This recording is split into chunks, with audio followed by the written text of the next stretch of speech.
And the countdown is on for a once-in-a-lifetime celestial event. The final preparations as excitement gears up for the total solar eclipse.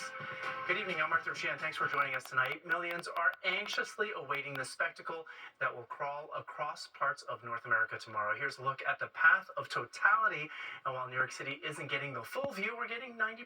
That's pretty good. Other parts of the state will see it in its totality. Fox 5's Kendall Green is live outside the American Museum of Natural History with more right now. Hey, Kendall. Hi, good evening, Arthur. Folks across the city have been buzzing about the total eclipse for the last couple of weeks, while state officials, they've been planning for this for the last couple of years, which is why they're urging everybody who are traveling out to see the eclipse to pack your patience for sure. This is a once-in-a-lifetime opportunity to witness the majesty of God's creation. And New Yorkers are ecstatic about it as the state prepares to welcome 1 million estimated visitors for the once-in-a-generation total solar eclipse. I'll be in the north part of the park. It doesn't look like twilight, is what I've heard. Predicting overlaps from eclipse travel, spring break, and the typical afternoon commuter rush within the city. They're comparing travel from Monday's eclipse to what we see around Thanksgiving and Christmas. If you can avoid being on the road at that time, go ahead and do that. If you do need to be on the road at that time. Jillian Young with AAA expects some routes could be closed or diverted because of the sheer volume of traffic. Make sure that you give yourself plenty of extra time. I mean, even double the amount of time as usual. The stars are truly aligned for New York. The path of totality for the big moment includes cities across the Empire State from Jamestown, Rochester, Buffalo, and Niagara Falls, which NASA selected as their eclipse headquarters. Governor Hochul's giving New Yorkers a heads up,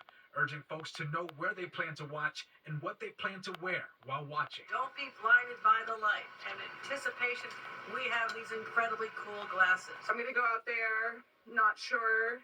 I don't have the glasses yet. I've heard if they've been around, but I haven't been able to get some myself. They've given them out at my college, so on Monday I'm going to get them from there. For those traveling to watch the eclipse, officials say leave early, stay late, and pack plenty of patience for lots and lots of traffic. There were 10-hour delays, people stranded in their vehicles out west.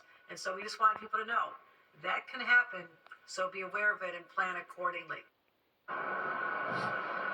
Now, mostly everyone we spoke about it is excited about it, but the biggest thing is if the weather's going to hold up. So we're all keeping our fingers crossed.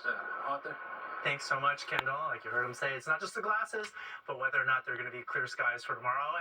And we have somebody here to answer that question. Liv Johnson has a first look at our forecast. Hi, Liv. And I have good news. Didn't have a lot of good news last week, but we are in for actually a really nice day tomorrow.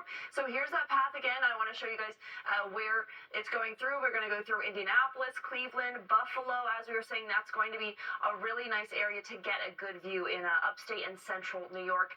Here's the timeline we're looking at in New York City. About 3:25 is when we are going to see the highest percent totality, which for us is nearly 87%. So Rochester, Buffalo, Utica, they're right in the path, and then we're not much farther along, so nearly 87%. And then here's those beautiful temperatures I was just talking about. 64 degrees is the temperature tomorrow. We're looking at mostly sunny skies. Now we have partly sunny and actually cloudy in Buffalo for tomorrow. Still really nice temperatures in the mid-50s.